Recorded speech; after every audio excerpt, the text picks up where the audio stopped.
All right, back, and it's COMP3026, and it's week 11, lesson 11, part 1. And we're talking about security today, and a little bit of when to Angular and when not to Angular. And we'll kind of give some links to that. What to do with Angular for your assignment, which is due. It's supposed to be due this week. Again, I'm gonna push it off until next week because people are having difficulty doing some of the things they need to do. So it'll be due next Friday to give you a little bit more time to get things done, right? We're still on track for a presentation near the end, right, which will be week 13. We're going to present the final stuff, right? It just means that last piece, that last assignment is going to be a little shorter, and again, there's less stuff to do on it. Okay, let's talk about security. So if we're going to fire up Visual Studio, let's do this little demo. And please, I'd ask everyone to follow along. All the people that are playing games, please don't play games anymore, right? And you know, what I want to do is try this stuff out. Some pieces of this it's going to be annoying to you for some people who haven't done this, right? Because we're going to do things from scratch. But after we do this the first time, right, when we start talking about this, you're going to see the advantage of why we're saying why am I even talking about this in the first place.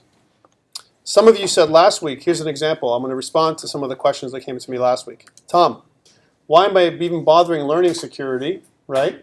This is the question I got because it's built in, right? I just run, you know, the package. This one here, new project. Let's do it together, right? And by the way, hey, take a look at this, Jean-Luc and all the people that care, right? AngularJS and Web API empty. AngularJS SPA template. FYI, this might be a good thing to download if you actually go to NuGet or the extension manager. You can download all kinds of templates ready to go for Angular. Anyways, but that's not what we're talking about today. Let's go with this one, okay? And I'm going to call this thing COMP3026, and we're going to call it lesson. You can call it what you like. Lesson 11, part 1. And I'm going to make Git repository for it as well. Okay. Normally, what we would do is I would start off and click this, right? And then, if you notice authentication on the right-hand side, you have options: no authentication, individual authentication, organizational accounts, and Windows type authentication, right? Obviously, we want this one. Okay, so press OK. And press OK. When we do that, it scaffolds something out, and you're like, hey, Tom, I don't need to build an authentication. It's built in, right? Yeah, where is it built in? Right, no one knows where it's built in, right? Well, it is. I like your thinking. I like how built in it is, right? Well, first thing, there's a couple things to look at. Let us show all files first. That's the first thing we need to do. And if you look at over here under app start, and our app data, there's nothing, right? There's nothing. If I was to run the application for the first time, and if I just, again, I'm showing all files, just keep that in mind. If I press run on Chrome, right? And I'm going to register a new user. Let's register a new user for the first time together. No changes, right? I haven't made any changes. I'm just going to go in here and register. And in here, I see email, password, and confirm password. So I'm going to put an email, Tom at example.com, and my password is going to be capital T, lowercase t, 1, 2, 3, 4, 5, 6 with an exclamation mark. Oops, let me try that again. And do the same thing. If you try something simple, it will give you an error, right? It'll say, not enough characters, you need to add this, you need to add a numeric thing, blah, blah, register. When I do this, when I register, it goes through its process, and if you notice, the wheels are spinning with ASP.NET on the back end. It's spinning and trying to figure out what to do, right? If I've got things configured correctly, right, and I haven't done anything, I just loaded the basic application and created this thing, what is it going to do for you? How is it creating an account? Where is it storing the account? Is it local DB, right? What is it doing, and where is this bloody thing stored anyway? Well, mine's taking my nice sweet time. Is yours taking nice sweet time too? Is yours done? Huh? Oh, you're still piping up your Visual Studio? Yeah. I'm waiting because it doesn't matter. I have to wait too, right? He's waiting, but not for you. Yeah, this is exciting. Oh yeah, this is local. Like I haven't done anything here, right? So, all right. So a network-related or instance-specific error occurred establishing a connection to the SQL server. The server was not found or was not accessible. Verify that the instance name is correct and that the SQL server is configured to allow remote connections. And it's pointing me somewhere. It says var result is await user manager create async user model password. That's what it's saying. That's what it's asking me to do. And it's giving me all this list of crazy errors, right? Now, did you get this code? Anyone else get this problem? I made it easy. You made it easier, right? And no problems. Okay, let's go back and try it again. Right, so I've got my user, I go to my application name, I click register user. How about log in? I go to log in first. And then I try and log in. Well, there's no user, but let me register a user. We'll call this user admin. So we'll say admin at example.com. Maybe my username is wrong. Maybe that's wrong. I can't see how, but anyways. A, lowercase a, 1, 2, 3, 4, 5, 6, apostrophe.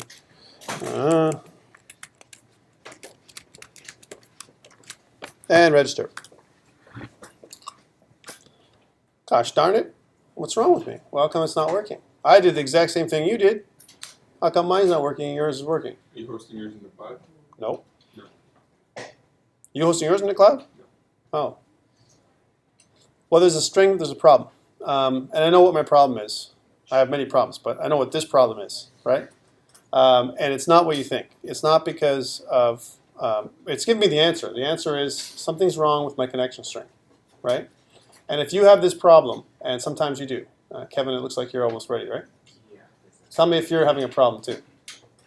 No, it works. You're working, right? How come it didn't work for me? I didn't do anything different. Give them back. I'm a bad person, right? I'm a bad person, and it doesn't work for me. Well, here's the reason. First of all, sometimes it helps, I'll be honest with you, on a VM, it helps if I simply reboot my system. But let's say I don't want to reboot. I'm going to be a hard ass, and I want to make this work anyway. What do? Well, I want to stop this thing, and if I look at the Server Explorer, let's take a look at this. I'm connected to Azure, right? And if I look at Azure, I can see my my SQL databases. This is good, right? See a couple of databases I have in there, right? Right now. And I also, if I want to look at my connection strings, here's my connection strings that I got in here, SQL Server. I got some local DB, and I got projects v12 and MSSQL, you know, those kind of things, and a couple of, yeah. Do you already have a competing SQL server in the background? No. Let's take a look. That's a good question. But that would be somewhere down here, right, where my local version of SQL would be running in the background somewhere. Or some kind of IIS Express is running that's also hosting SQL. So where is my, first of all, question one, where is my connection string hosted on my site? Because this is part of you connecting and creating a database. So where's my connection string? Web config. So let's go to web config. That's exactly what it would be first from ASP.NET. If you go to ASP.NET, this is where the connection string is. And let's take a look at this bloody connection string. It says, data source, local DB, v11, attached database file name is blah, blah, blah. I don't have v11. I don't have this local DB data source. Somehow or another, she be gone in my instance. I know this because I know my computer very nicely. So if I look at my Server Explorer, and if I look at if I go to my SQL Server Object Explorer, right? If you notice, I have local DB projects server 12, right? And I have this local DB with SQL Server local DB, you know, something else, right? None of them look like this. That's the first problem. There is no connection string, but that leads us on to something else. If this is true, if this is where my connection string is going, and if I want to modify this so it goes somewhere else, how do I get a connection that I can do locally? Like, for example, in my local DB. Now, this is running IIS Express, right? And SQL Express is running in the background here, okay? So let's go back to my SQL Server Explorer, or Server Explorer, right? All right, so I got my Server Explorer, and if you notice, I've got my servers, which is this is my little VM that I've got going on. And it doesn't really show anything here. So this isn't it.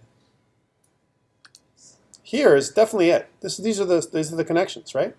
So what if I want to create a new connection string? So first of all, I need the string, the connection. And remember, who knows what local DB? What kind of authentication am I using for local DB? Anybody? Windows authentication. Windows authentication. It's using, if you look at the end of this thing, from a string perspective, if I look all the way to the right, and if I see the type of authentication, so I'm scrolling through, this is my connection string, right? It says integrated security is equal to true. Integrated security is Windows. That's what it means. If you see integrated security is equal to true with your connection, that means what it's really trying to do, ladies and gentlemen, right, is trying to store or create a local database. So for those people who say, I don't know, it just works, what it's really trying to do is create a local database. A local database, an MDF file, local to your system. And when you connect with Azure, and you throw the database out there, what is it doing? It's taking that local database and throwing it into the space that you've created. We don't want that. That's bad, right? That's no control, zero control, right? You want to be able to control your connection. So let us do a local connection first, and then we'll reroute this to Azure in the future. How do I do that? So I don't want it to create some local DB. And if you notice, it's going to say, this is my NDF file. Take a look at this. Here's my new MDF file it's trying to create. ASP.NET, COMP3026, lesson 11, part 1, 2015, blah, blah, blah, blah, blah, .mdf. And it's going to put that in the data directory, right? Which is going to be a hidden file. That's what it's going to try and do. If I want to fix this, right, just with this connection string, with nothing different, this can't be my local DB. It cannot be. Because for me, it doesn't exist. And for you, if you have an installation issue, it may not exist for you. I'm just pointing it out, right? So let's go to Server Explorer, and let's go down to this one. And I know my local DB looks like this. So for me to fix my thing, I'm going to grab this and go over here and replace this with that, just to make sure it's correct. Now it's correct, right? Because now my local DB is using project for v12. And it's going to create a new folder that it's going to use. Okay, let's see if this works. May not work still. Run it, da-da-da-da. And then I'm here, I'm going to register. I'm going to go here, I'm going to put my email, admin@example.com, and we'll say a, lowercase a, 1, 2, 3, 4, 5, 6, same thing. Okay, register. Password confirmation do not match. Barg. I know, eh? All right. Waiting for local host. Huh? Let's save that password. Yeah. So hello admin@example.com. Right? Everything's fine, right? Let's take a look and see what this generated for me. Right? So if I look, and if I know what my connection string is, that's all I've changed. I just changed so that my connection string matches. This is very important, guys, for if you're having issues locally, right? Okay, this is great, but now I have another problem. And if I look at if I stop debugging, and if I go to my Server Object Explorer, and if I look at my server, my local server v12, I should see a database that says ASP.NET. This is the one that was created now, right? If I look in there, here's my tables for the database. It creates all these tables. There's users, user roles, all this stuff gets created, right? And this is the stuff that's actually happening for you physically. It's really actually happening, but you don't know it's happening because it's being stored in some MDF file. Where is this file being stored? So let's pin this one. And let's go over here to my solution, and let's pin this one. And again, if I was to look at my files, I can see now that there's an ASP.NET COMP3026 lesson 11 part 1 file that's underneath my app data. And that's where it's being stored. So when you sync this up with your Azure online, right, it's going to take this file, this MDF, and it's going to take it and throw it up online.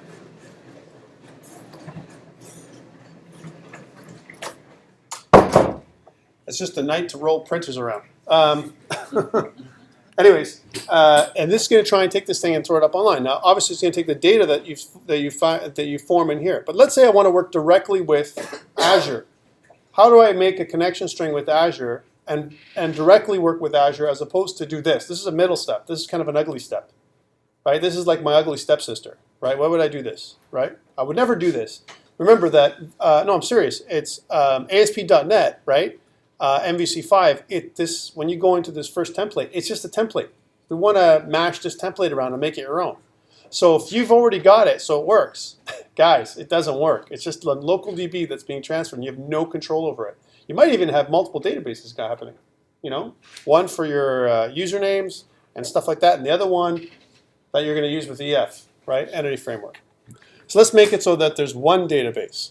So what do we do first? My recommendation is you create a nice little database for yourself. If you're making your application, your final project that we're working here on in school, we make one on Azure first. So let's do that. So we're going to go to, and this is easier from a transition perspective, right? We don't want it so that way. The database we're working locally this way is the same database we're working on the web, on the cloud. There's no difference this way. That way I'm going to show you right now. All right, and then we'll do the security pieces. All right, so first of all, it's manage windowsazure.com, or you can go to the new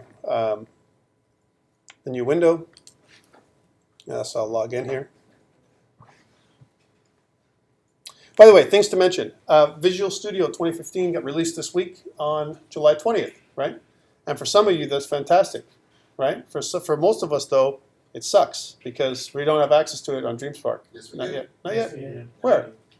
Also, with community, they changed the way the entire system works. So first off, I didn't have to go to DreamSpark because the community edition they offer us is the same free one they offer everyone. Correct. The only difference between the community edition now and the enterprise is the team repository nonsense that Microsoft pushes. But there's no more Ultimate. Visual Studio Yeah, Ultimate, gone. gone. There is no more Ultimate. It's gone. But it's not available. If you actually would look on DreamSpark and try and find Visual Studio 2015 Community Edition, it's not there. It Right. is there now. It is there. It is there. Today? Yeah, Yeah, I I'm can't just get downloading it. Yeah, actually, it is. But it's I'm on there. I just looked at it an hour ago, right? Anyways, the thing they're offering us is already free. I love it. You just go to Microsoft. I downloaded it one day, and I was like, oh. Now, there are differences between 2015 and 2013. The difference is the 2015 includes actually, and if you do update 5 for 2013, it gives you the .NET Framework 4.6, which is the next version of the .NET Framework. So you want to do that. There are some changes with MVC5 though. Now it's MVC6, right? So just be careful. It is the next version. They haven't called it that, but if you actually, I think it's just called MVC now, right? So take a look at the templates. They're slightly different, and they produce different things. I still recommend if you're someone who's working for this semester alone, I would recommend leaving it as is. Stay with Visual Studio 2013 for those people who aren't adventurous like Jean-Luc and friends, right? And who don't want to go on the bleeding edge, and who aren't early adopters. If you're not that kind of person, stay with Visual Studio 2013. If you're an early adopter and you're okay with dealing with some of the discrepancies between what I'm showing you and what the 2015 version is, all the power. And that's the kind of guy, Gotta be the canary in the coal mine, guys. Gotta jump in. Come on. Yeah, what's gonna happen? They're in the coal mine. mine.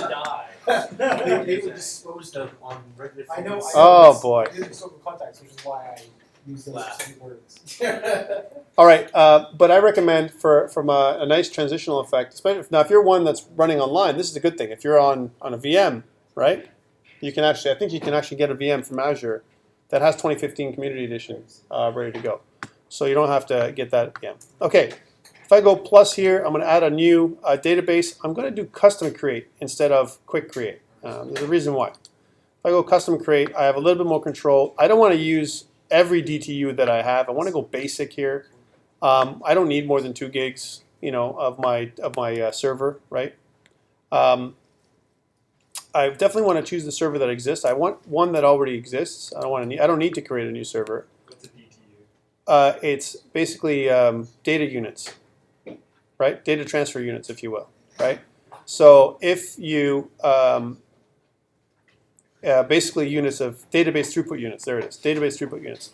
The more DTUs you use for basic, if you go to standard, there's more DTUs, but it also gives you a maximum size that's a little bigger, right? Performance level is a little better. If you go premium, then you're going to get a lot more DTUs, and your maximum size goes 500 gigabytes for that particular database, right? Now, I think the server gives you, I think it's 2,000 DTUs per server, something like that. So it basically takes away from the amount of capacity the server has for a database. I don't care about that. I'm going to go to basic for now and use the smallest level. Okay, and up here in my name, I'm going to put the name of our class, so it's going to be COMP3026. That's what it's going to be called. And I'm going to press checkbox. Now it's going to create my database, this new database 3026 there. And I do have my server name here. This is my server name. And what I'm going to do after this is create a connection string to the database, right, in Azure. When I've done that, I'm not changing my actual server. My server is the same, but I'm hosting 3 databases off the same server, if you notice. One that's security, one that's less than 10, another one that I'm just making now.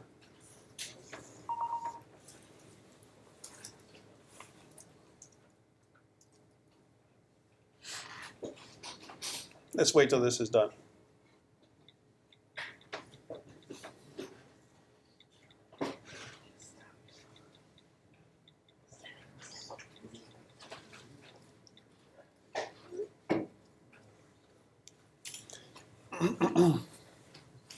I don't know if it's yours is as slow as mine. The VMs spin up very slowly as well.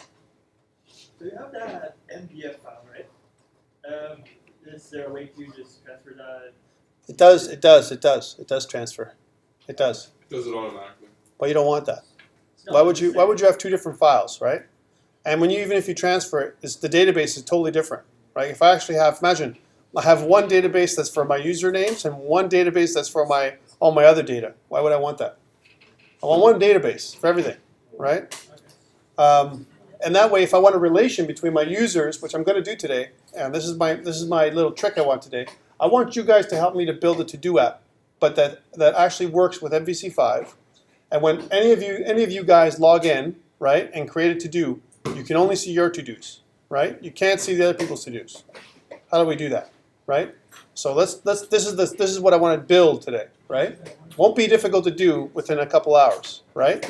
The challenge is we need some components, some piece parts to do this, and I want the relation between my user database, right?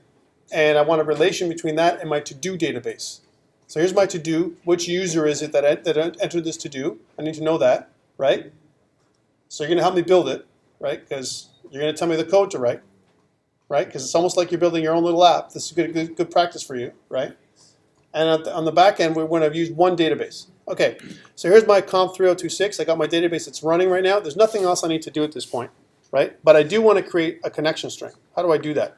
I'm going to go back to Azure, Visual Studio. And if you notice, on the Server Explorer side, here's my Server Explorer side, I'm going to go to Data Connections again. I'm going to see how many default data connections I have, or databases, if you will. So if I go to Databases, and I need to refresh, because sometimes that's what I need to do.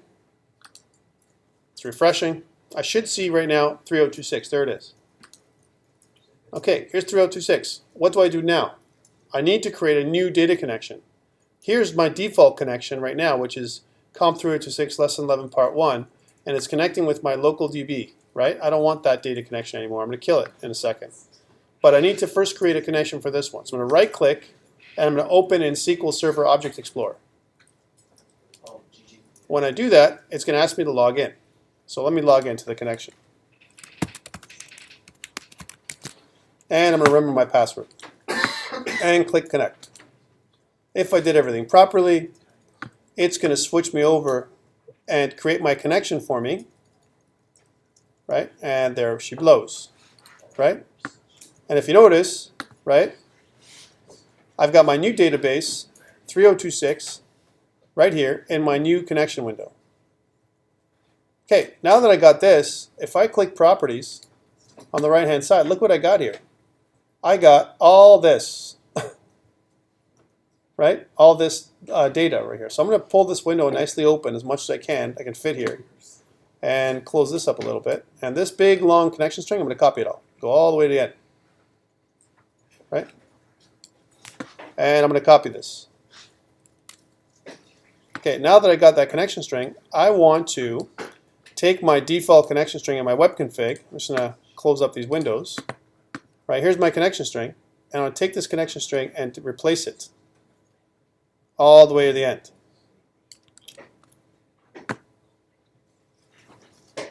Now, there's a problem with this connection string, FYI. What's my problem? Passwords. My password's got to be put in there, right? So I'm going to put in like this password I kind of created off the top. So blah, blah, blah, I think I generated this somehow. Okay, so then I'm going to go over here, and that's the first thing I need. So I need to put in my password. If I don't put my password in, it won't connect to the database. Now this is a problem from, I'm saving my password here in my connection string, but guess what? If you make a connection string, it's saved there anyway, right? So that I've done my client. A couple people asked me last time, do I have to change my provider name to system.data.sql client to something else? And the answer is no. Don't change this or try to change this. This is perfectly fine. Okay, I'm going to save my new connection. Right? All I've done is replace it. I do have this connection. If you notice, it says my source is this database .windows.net. My catalog, which is my database itself. This is the server. This is the database 3026. Right? And then I'm asking if integrated security is true. In this case, it's false because I'm not using Windows authentication. Right? And then my username and password kind of goes in, and then I need to put the rest of this stuff. Connect, timeout, encrypt, false, trust server certificate, false, and all this other stuff. I can change these things if I have different requirements. We'll talk about that another day. All right, let's see if this works. So I'm going to kind of run this thing now, and for the first time, I'm connecting to Azure if everything goes well, right? I'm going to register. And I'm going to go and do my email address and my password, right? So here it is. And let's see if I can remember this password. Now, remember, if I wasn't registering for the first time, and if it already existed, it would say, account exists or something. But this is a brand new password, a brand new database I'm accessing. My connection string is different. If things go well, then I should be able to access my database online. It'll create the tables that I need, and away I go.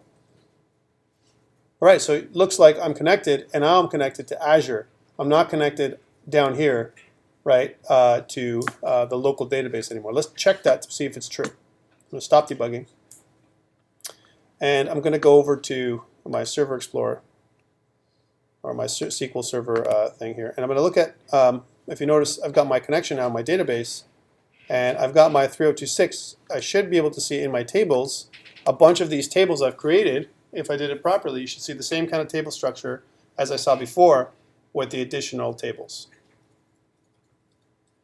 One day when my Azure chooses to respond to my really fast system the way it is.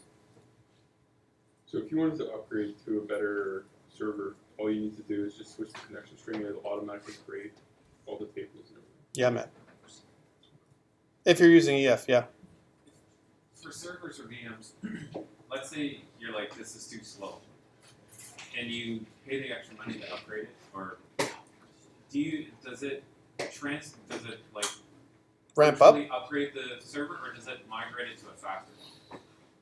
I think it allocates more resources. That's the answer. It allocates more resources. See, there it is.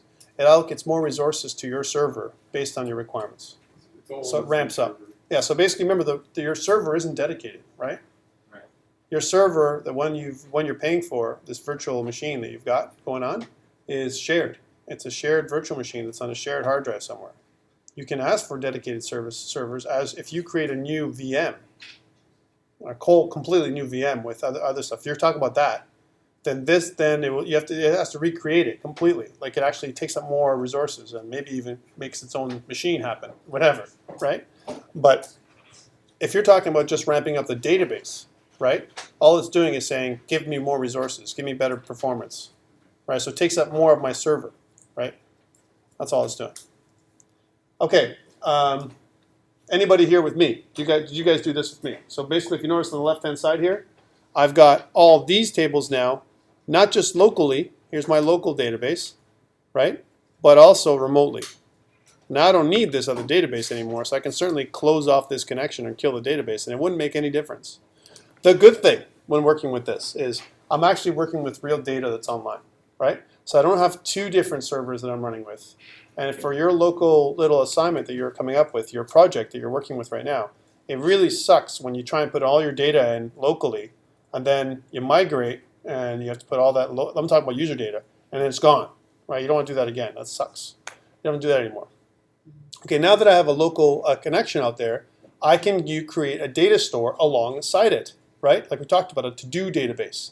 Let us do that. All right, so I'm going to go into my tables, and I want to create a new table. All right, so how should I call this table? You guys are going to help me make this to-do thing. I don't mind what this is saying, loading my view here. This is just me having a silly VM and all this kind of stuff. But just bear with me, right?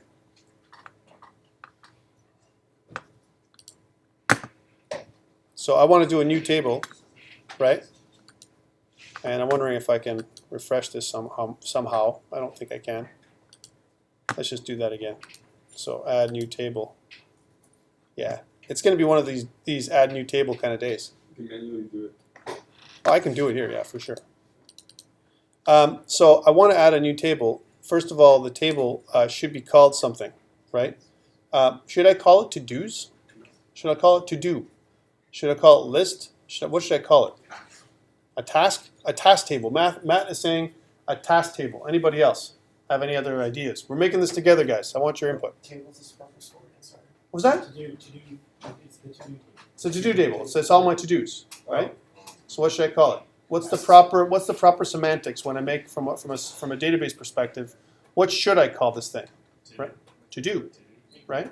My to-do table, right? That's what it should be. Or now you're saying task because you like the task word To-do better. doesn't describe it. It just says to-do. To-do can be anything. A task is a task. It could be a task, but it could also be a reminder. It could be to do. It could be anything. Remember to do blah blah, right? So in that way, it's kind of valid, right? So let's say to do. To-do item. To do item would be the actual item itself, right? The actual description. Table of to-dos. Yeah, exactly. Yeah, to-do would be the best.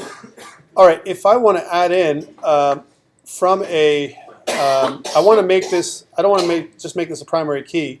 I want to make it so that it's auto incrementing. What do I do?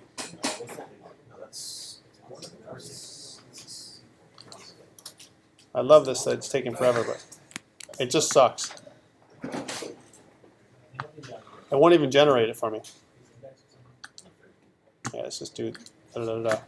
And let's kill the config file just in case, and save all, and try that again. What I'm gonna do is I'm gonna just close this down and do one of these refreshes, because sometimes that's what it needs.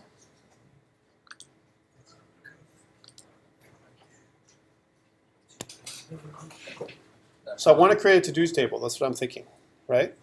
Okay, let's see if I can do it. That was a bit more responsive. Yes, that's good. I had to wait. I was a little bit too rash in my thinking that I could get all this done with my super speed computer the way it is right now with my VM, right? It's blazing. I know it's. I know. Was that? I still have a problem loading. Did you do the fix yours, Tom? What do you mean? He saved and refreshed. I stopped, I saved, and I refreshed everything. I got it to load, but it's not connected. Oh boy. We're running today. First we got people running printers down the hall, right? Now, I know it's just, the time is ticking, right? Whenever I do a demo, it's like this, right? It's lovely.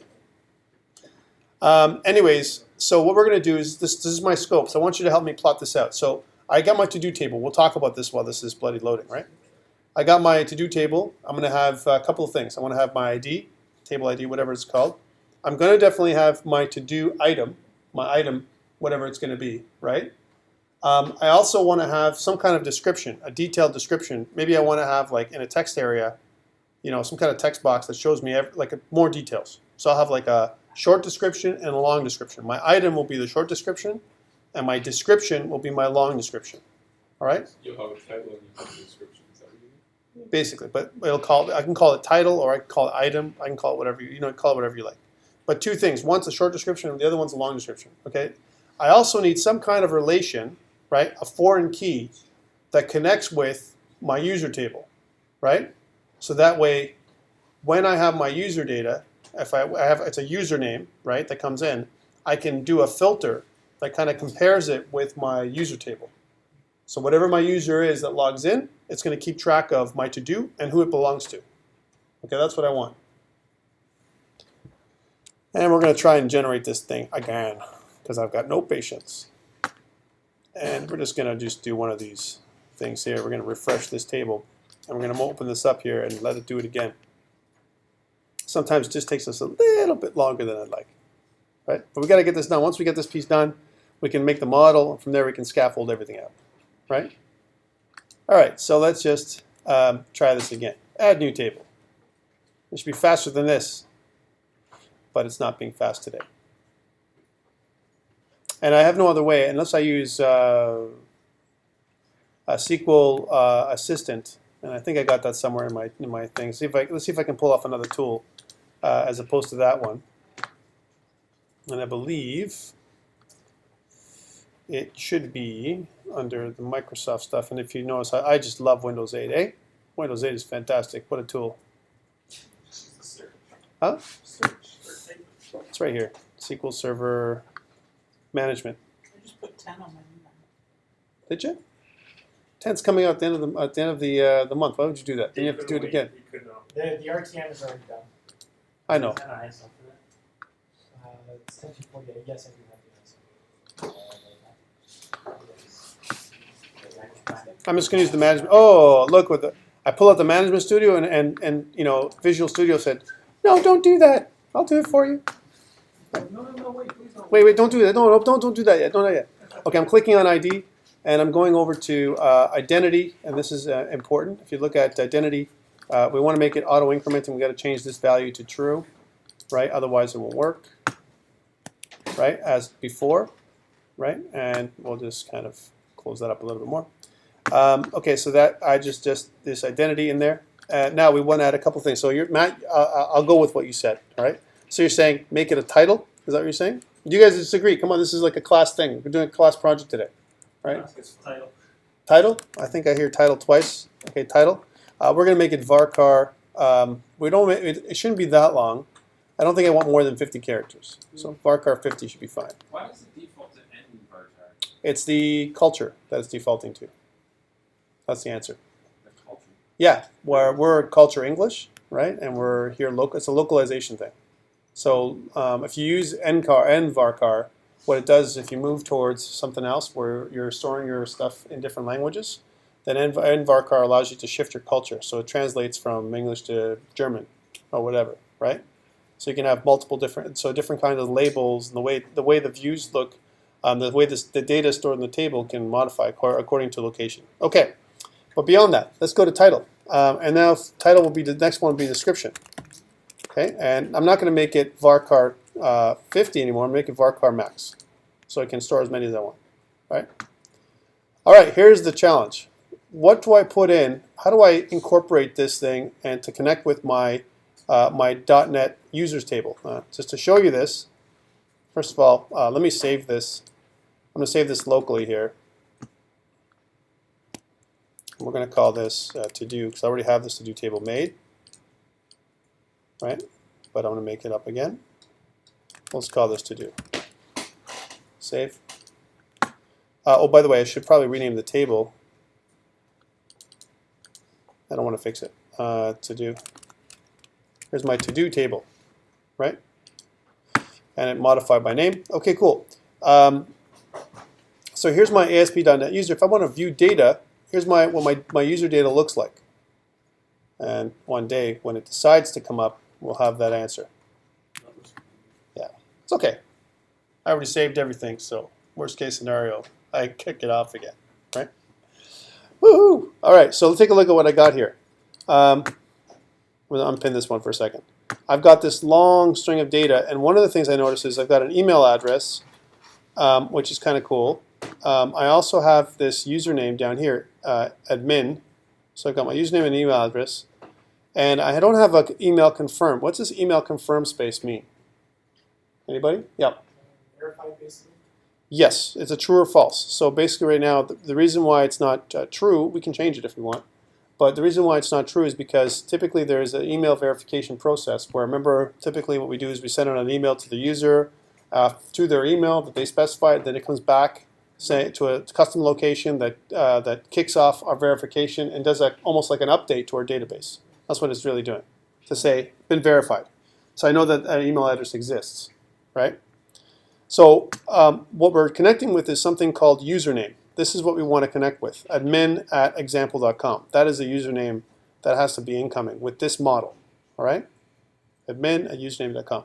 Okay. So the username is the one we care about. Let's go back here. How do I create my foreign key to connect with this? Come on, you SQL database people. You're doing this, not me. Because this is what you're going to have to do in the future with your stuff. What was the question again? Jesus, man. Huh?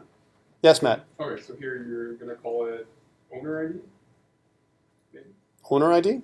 Sure. So the owner of the to-do? Fine, I'll make it owner ID. You're the only person that's telling me anything, so yes. There you go. Owner ID. All right? Yeah, and then Okay, now instead of mvarchar, is that cool? Or should I make it an int? it needs to be in it.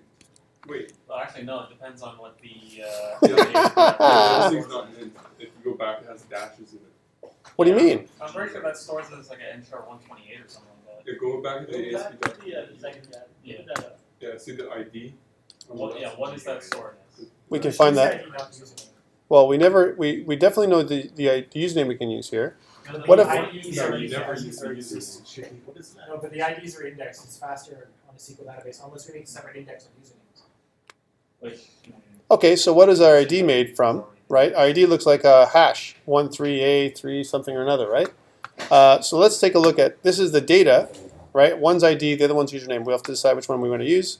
Let's go back to our the Object Explorer here, and what I want to do here is I want to look at how it's stored. So if I go to View Designer, right? Oh boy, this is going to take forever now. Oh, there we go. And that was fast. I can't believe it. We're looking at our username is nvarchar256, right? And our ID is nvarchar128. That's what we want. So that's what we want, yeah? Yep. Which one do we want to do? Jean-Luc says ID. You say You should never use the username. you should never use the username. Always use ID. Always use the ID. ID. Okay, so it's user ID. So we want to make it nvarchar128. Yeah. Would you recommend? Right. So we're going to do that. We're going to change this to 128 by modifying this little value in here. Need to change this in the Oh yeah, nvarchar, not ncar.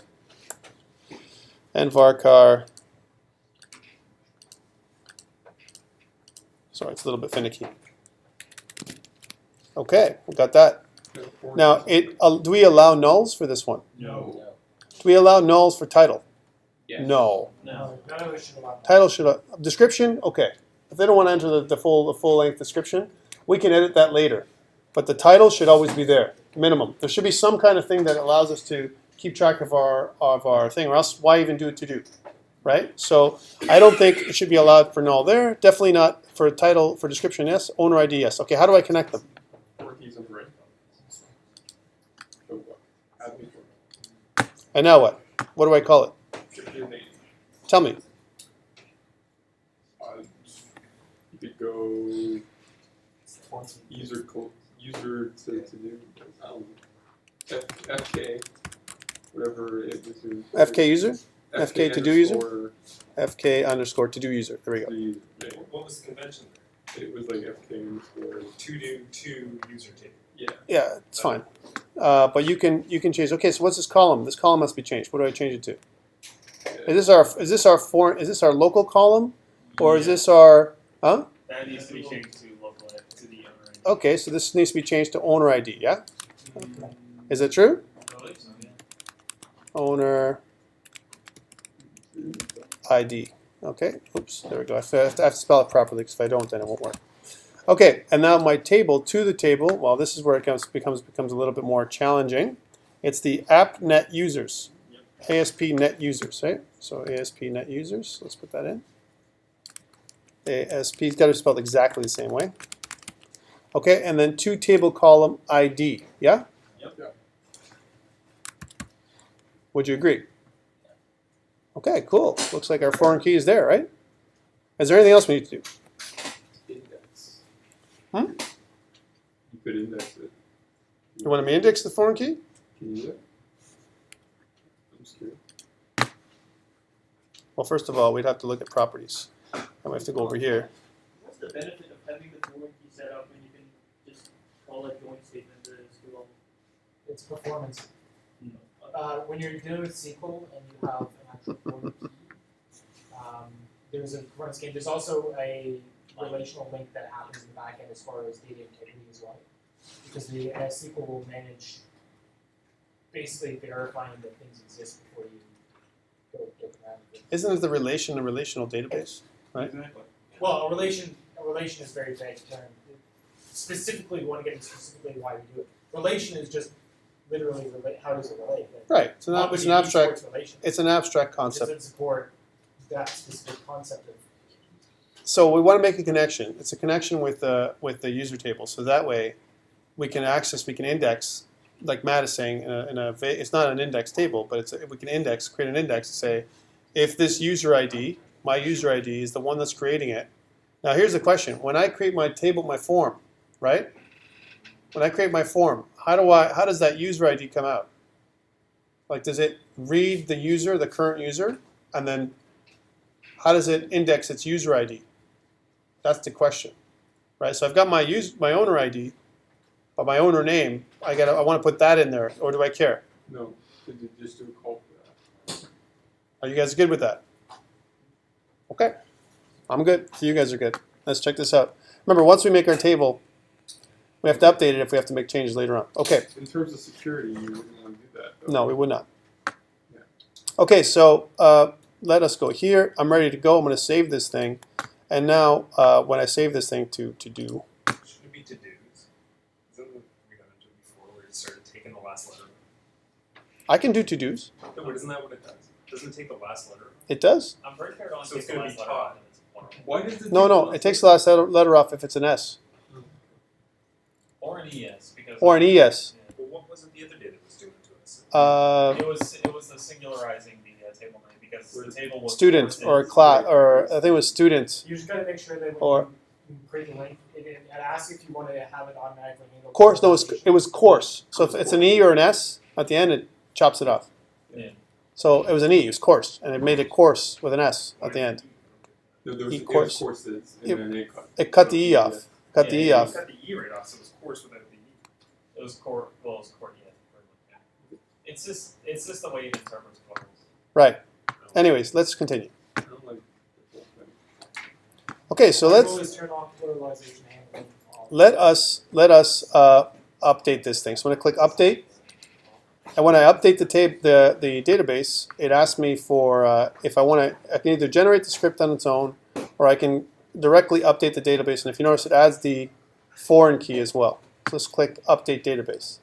If everything went well, it should work properly. It says creating to do table and update complete. Now, when I look at the SQL Server Explorer here, and if I refresh, I know this is slow as molasses, guys, but this is how we have to do it, or else you won't get it, right? Oh boy, come on, Nelly.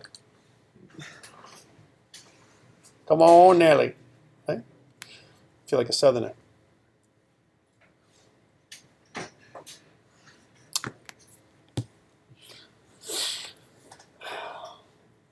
Anyways, when this is done, what we can do is from here, I know I'm just waiting.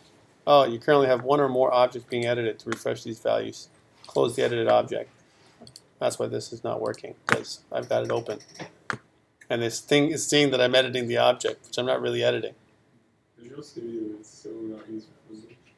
Oh no, it's user friendly Oh, no. compared to other things I've seen out there. Yeah, hold on. Or something that's used by so many people. It's not user friendly. Listen, for something that's got 70 million lines of code, it's pretty good, right? One thing I like about the new version of Visual Studio 2015 is that you can really slim it down. I don't know if you've ever seen that, but you can cut it down tremendously by the things you choose not to include in the install, which I kind of like. Look, it says Microsoft Visual Studio is busy, Tom. It says wait. I'm trying to make it go more, right? So let's leave that to do its thing. Pretty soon I'm going to take a break because we have to wait for the Visual Studio to finish its job. Well, maybe it finished. Let's see. It did not. Just let it do its thing. No, I'm nervous about it. It's too slow. Are you guys having the same slowness on your side? Different types of slow. So you mentioned we're going to be doing some what are those things called? For security, we were going to be putting one of those SSL. SSL. Yeah. It's easy to do, Isn't there a problem with that? Yeah, isn't there? isn't there? Because with You get an upgrade for an SSL. yeah, I don't think you do. on Azure because we're all on shared hosting. No. Sure. We did it last time. Just put SSL and at the end of your name, HTTPS, and you're good. No, it doesn't work. What do you mean? Because it's a shared hosting environment. It worked last time. If you put HTTPS on your stuff, it goes right there. Yeah, by default, all Azure websites have HTTPS website. By Yes, default. Alright, that's, so- it's not us putting our own SSL. Yes. Where are we getting the domain name for SSL? Where are you getting the domain name? Yeah. Well, if you buy your own domain, then you do have to get your own SSL certificate. Mhm. You can get free ones from startssl.com. No, but where are we getting the domain? Anywhere you like. Namecheap has XYZ. Domains for like $1.50. Yeah, I got one actually. Unless you don't want to spend your $1.50. Like if you're so cash strapped, you can't afford it. Paid the school so much, they should be giving it to us. Well, I would love to do it for my pocket buddy, but you know what? It's not going to happen. So you don't need a domain. You don't even need a domain. You don't need a domain. It's extra. You don't even need, because you can get SSL without the domain. Crazy. Anyway, let's take a look at this. So if you notice, we've got my to-do. This is good. This means that I have my table, right? And now, because of my table data, right, I can bring in my, use entity framework, to bring in my data object in my model, right, to create my class. How do we do such things? And so fast and efficiently by using Visual Studio, right, Microsoft. And Matt is shaking his head. I prefer making things from scratch. I don't like things making stuff for me. Well, because it's not mine anymore, and I have to like deal with their crap. it's yours, Matt. Don't worry. It's not Right. though. You don't have to feel guilty, man. All right. All right. So let's do this. How do I do this thing? I want to go into models, right? Remember how we did this last time? We want to create a to-do model. We have an identity model. We have an account view models. We have manage view models. I want to create a new model. I'm going to right-click here, and I'm going to go add, and I'm going to go ADO.NET entity data model. All right. That's what I want to add. Matt, you're not doing it with me. This is bad. The reason for that is because you said to use the same server, and I forgot the password for that server. Create a new one. Create a new one, man. I did the same thing. Come on. Create a new one, buddy. Create a new one. I'm following along. All right. Follow along. This is how I learned. No problem. No problem. Follow along. We're following along. All right. So here we go. So with new model, we're going to call this to-do, our to-do model. And we're going to call this our to-do. Now, notice how it says identity models. We're going to call this to-do models. Right? Models with an S. Identity models, account view models, manage view models, to-do Does models. that make any sense? Just leave it Isn't alone. Just one model. Leave me alone. All right? Press OK. Doesn't make sense. And then you're going to go to EF Designer from database, right? Because remember we talked about designing the entity framework model from the database. And then click Next. And then it's going to say, hey, your default connection, is that okay? Absolutely. Because now, right, when we have our default connection, we can use this default connection string. And do I want to include it? I can say yes. The only thing that I want to be careful of is this save connection settings in web config as, because we're making specific connection string for our even though it's a different connection, it's the same database, right? So I could save it in the web config. I already have the web config, but what I want to do is I want to connect to a specific database or table. So let's change this to default connection. We have to be careful. EF for entity framework. We can also call this to do, right? Whatever you want, something that's on the end, right? Or make it to do a to do EF connection or to do connection. Whatever you want, something else other than default connection. If you make a default connection, you'll mess it up. All right, we don't want to make them do that, right? So call it whatever you like. So Matt, since you're watching, what do you want me to name it? From a semantic perspective, what should it be? Default connection with a 2. No. No. Man, okay, you've lost your privileges now. I'm going to Kevin. Kevin? Okay, sorry. He put up his hand first. Tell me what it is going to be, Stephen. To do models connection. To do models connection. I like it. There it is. Entities, so it had entities in there. It doesn't have to be entities. What if we do to do entities? What's wrong with that? I could, but I don't want it. It's a connection, right? So to do models connection. Models connection, yeah. Because it's a connection for the to-do models. Excellent. To do models connection. Next. When I go next, it's going to bring up my tables, right? Let's look at the tables. And I go my tables, and I only want this one. I don't want these ones, right? Or do I want this one too? Because in this particular case, I already have access to it. But remember, I'm making a new connection that only has these two tables because there's a relation between these two tables now. I could choose all of them if I want. They'll just be floating around. Right now, I don't need any of these other ones. Claims or roles or whatever. Yeah. You also don't check that pluralize or singleize thing. That's where you That's the sucker right there. Yeah, there. Get that out of them. that would totally strip your ASP.NET users and get rid of the S. And that would be bad. That would be bad.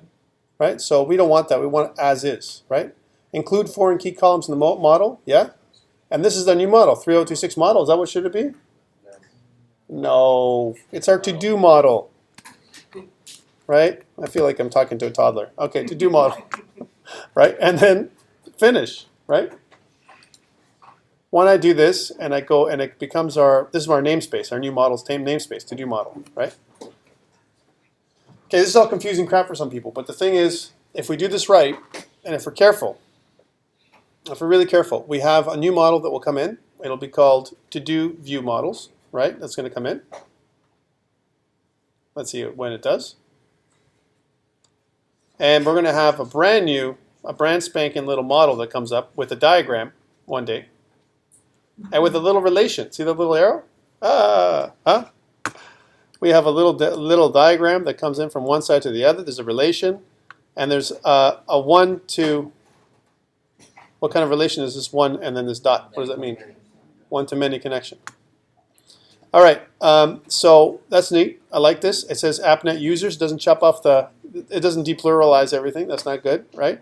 And it leaves us as to do instead of to do's.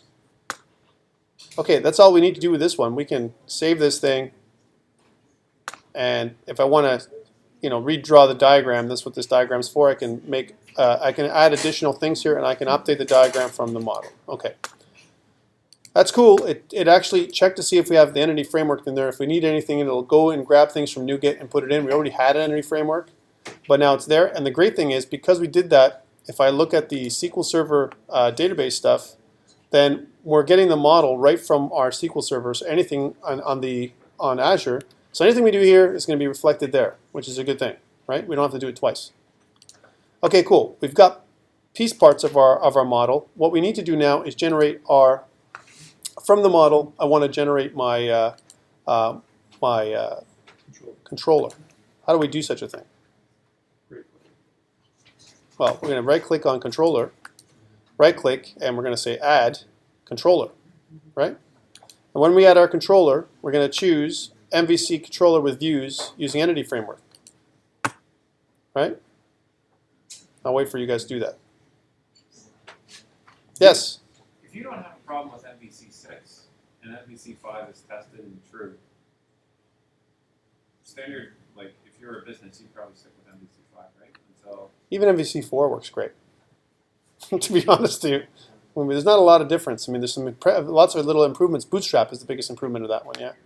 So with this here, since you have the users as well, is it not going to be creating a model for the users as well, which is already there?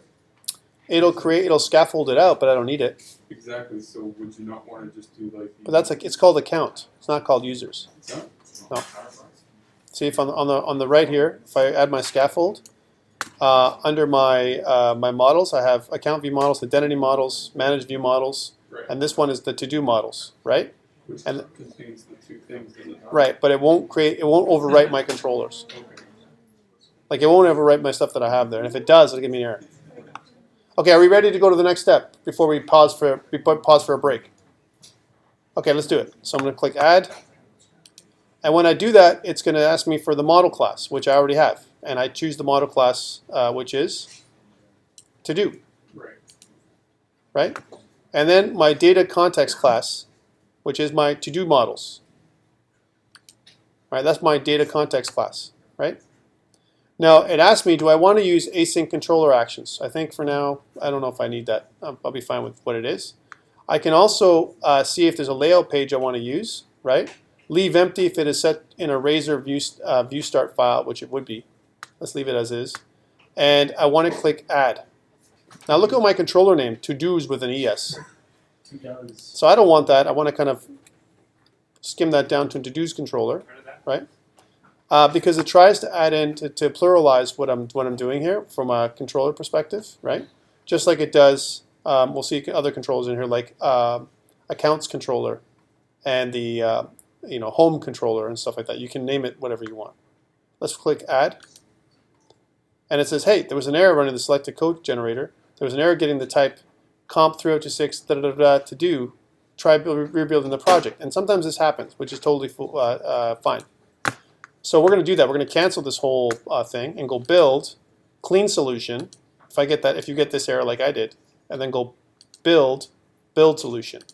And if you do that and if it builds nicely, you should be able to do that again. And just to show you, Matt, account, home, and manage, there is no user controller. Right click add. It will add it though. Add. It'll add a to-do controller and the users will be in it, which I may not need, but I have it in there. So I go add controller, MVC controller with views, add, do this again, go down to to-do, data context, the to-do models, and kill the E, and click add. That's good. The scaffolding is now working like we did last time, and now it's going to build out a new controller called the to-dos controller. Okay, cool, right? Let's look at other things that it does when we skim this out too. If you notice, it also created my to-dos views, right? My to-dos views. Right, here's my to-dos views, and it has some basic scaffolding for how this all works. So I got my model, everything is in here as an example. Now, here's something I don't want. I don't want people to see my to-dos ever unless they're logged in. How do I do that? How do I manage so that they don't see my to-dos ever? In fact, how do I lock down my entire site, right? Unless you're logged in, you can't go to anywhere else other than my home controller. Yeah. Authorized tag? Correct. But the way to do that is you want to put the authorized tag on every single one, and the answer is no. You want to create that as a filter, right? So first of all, let's build our navigation, and then I'll address that. And this is part of the security piece we're covering today, right? So again, let's leave that as is. We're not making any changes. We may want to rescaffold, by the way, at some point, because remember when we created our model has some stuff in there that we may want to add some different filters for. But right now, let's leave it as is. We've got our views, our to-dos views, and we want to go into our shared. So we want to go into our layout CSHTML, and inside our layout CSHTML, let us add in another link for our to-dos. But hey, I got a question for you. Do I want to go to my to-dos? I can show a link to my to-dos for now, right? We may choose to hide this later on, right? But for now, let's make it so that it's a link, so anyone can go to my to-dos, right? But do you have to be logged in to do to-dos? That's the question. Can you get there, right? And the answer is no, you don't. You don't have to be logged in here to get to my to-dos right now, if I'm not wrong. Let's see if I'm wrong. Because I can do an about, I can go to index, about, and contact, and if you notice, I have my account, home, and manage sections. Let's see if I can add in a link. So I'm going to get this link in here, and instead I'm going to put another link between my about and contact, or maybe between my index and about. So here we go. Okay, and again, it's not going to be the about link. It's going to be called to-dos, right? And okay, here's a question. This is my home controller. I want to go to my to-do controller, right? Is it my to-do controller? Home. Look at how it's mentioned, right? And here's my model. Here's my view. Here's my shared, and here's my to-dos. Or do I have to put to-dos? And the answer is it has to be to-dos because that's what it's called. That's almost like the folder name or controller name. And if you look at the controller, it's also called to-dos. Now the only thing with my model says to-do model. That's the only place it's a little different. All right, but to-dos is where it should go. It's not about, it should be indexed, the index of my to-dos, right, for now. That's where it should go. And so it's the index page inside my to-do view, right? It should use my index. That's what it should be. Not my details, or my edit, or my delete, or my create. Okay, cool. If that's true, if I've done everything correctly, let's see what happens when I go here. So first of all, for my lovely new application, do I have the power, right, to go into my to-dos now when I'm let's log off. When I'm not logged in. I can, right? Can I create a new to-do when I'm not logged in? Let's go create a new to-do. And I'll say fix the damn security, right? That's the first thing I want to do. And I want to make it, so this is my owner ID. Look, admin, example. We got to fix this too, right? Just listing all the to-dos for everybody, right? I don't want this. It's saying, hey, look, I can choose my owner ID. I can kind of do a pull down. That's something we got to fix as well from a model perspective when we rescaffold this thing. Because right now it's seeing this as an index, like a pull down, yeah. And it automatically gave you the username instead of the ID. Which is something that it does automatically when you create an index that way, right? So let's add this fix damn security and create and see what happens. Does it do the creation? Yes, it does. So that's bad. So I was able to do that without logging in. I don't want that. How do I secure my site, guys? I want to secure my site so the only thing I can get to is my home and my about page, my contact page. But I cannot get to my to-dos. Huh? Something to do with like user role or something? No, it's even simpler than that. Is it the data entry? You can do that too, but that's not. It's too much work. So this is what you're going to do. You're going to skip out of this, and here's where we're going to pause after this, and we're going to continue to work on this little solution for today. I'm going to stop debugging actually, and go to my solution controller. Okay, at the top where I have my app start, I have a new class that we haven't accessed before. It's called filterconfig.cs. See that? Double click. Takes us here to filters add. We're going to add a new filter to the entire application, right? We're going to do this. We're going to say filters.add, and we're going to go new, and now we're going to go authorize attribute. Right? So what I'm saying is add the authorize attribute site-wide. Right? So if you're not able to get anywhere, you'll be redirected. Right now, it'll even redirect your home page to your login, right? And with this filter. All right? So that's the first thing it does. Let's test this to see what if I'm right. Okay? So I won't be able to get into anything unless I'm logged in. Now, currently, I am logged in as admin, I think. No, you logged out. before Did you I log went out? to Okay, let's last- see what happens. Okay, cool. See? I can't even get to my home page. It just redirects me. My to-dos redirects me. My about redirects me. That's bad. I want to be able to get to my home page, right? It redirects me to this though, and if I log in, right, I can do that. I can most certainly log in, and it takes me to my about page because that's where I went, and I can get to my to-dos now. Okay, so I want to have a public section and a private section. My public section is the public views that I see on my home page, my home controller, right? But I don't want anything to do with my.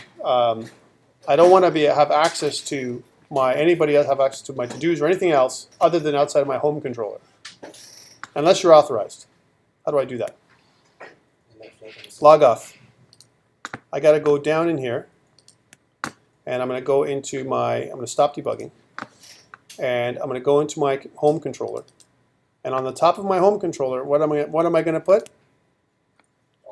No. The opposite. Anonymous. Allow anonymous. Allow anonymous. All right? So it's going to allow anonymous access for anyone that's coming into my home controller, but anyone outside of my home controller, if I'm going to another page that's using another controller, like for example my to-do controller, it will block access. So the allow anonymous is like the opposite of authorize.